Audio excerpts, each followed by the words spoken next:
Welcome back, everybody. I'm Soti. I'm Nick. And today we're going to continue the conversation we had from last week talking about that swinging flow chart. So previously we talked about the swing height and how to get more of a divot for your golf game. And Nick, how did that help you last week? It helped great. I was able to work on that swing height and make sure that I got that divot dialed in. Awesome, awesome. But what we also know is that if you have a divot, it doesn't automatically mean the ball is going to fly as far as possible. So what we're talking about today is where the divot should happen. Nick, it's time to throw on the towel. But I don't mean that quite literally, right? Right. So let's go ahead and talk about divot location. We know that there's 3 different spots that your club could enter the ground. One of those being behind the golf ball.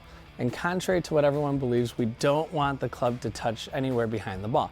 If any debris, water, mud, dirt, whatever you want to call it, gets in between the club face and the ball, what's it going to do to the ball speed? Probably not going anywhere. It's going to be real low. 100%. And then on the other side of the equation, if the club enters too far in front of the golf ball, what could happen? We're topping those and getting them all sorts of scully. It's not going to feel too good. So we have this towel here, and Nick is going to demonstrate to us how just with this simple thing you probably got laying around your house, you can get better at the divot's location. So Nick, go ahead and show us one where the divot would be too far behind. Sure.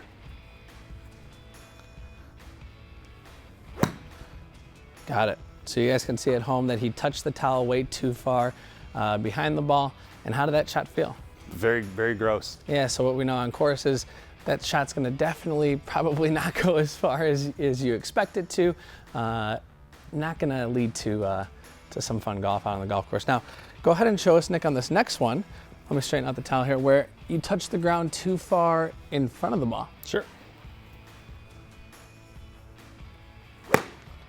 Got it. How did that one feel? Equally as bad. Equally as bad.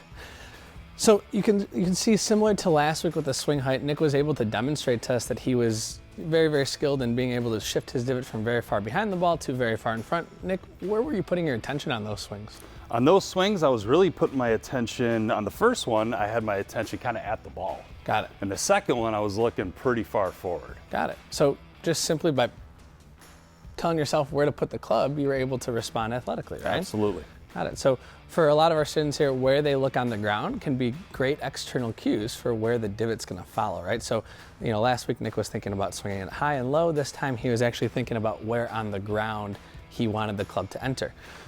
So you showed them too far behind and too far in front. Let's go ahead and show them somewhere in the middle. Let's do it.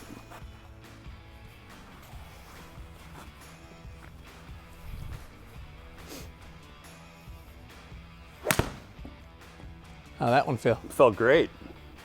Awesome. So to build on last week's conversation again, once you figure out the correct swing height for your golf game, you're taking the divot. But the next thing to calibrate would be where the divot is happening. Go ahead, throw in that towel into your own practice and get better at the divot's location.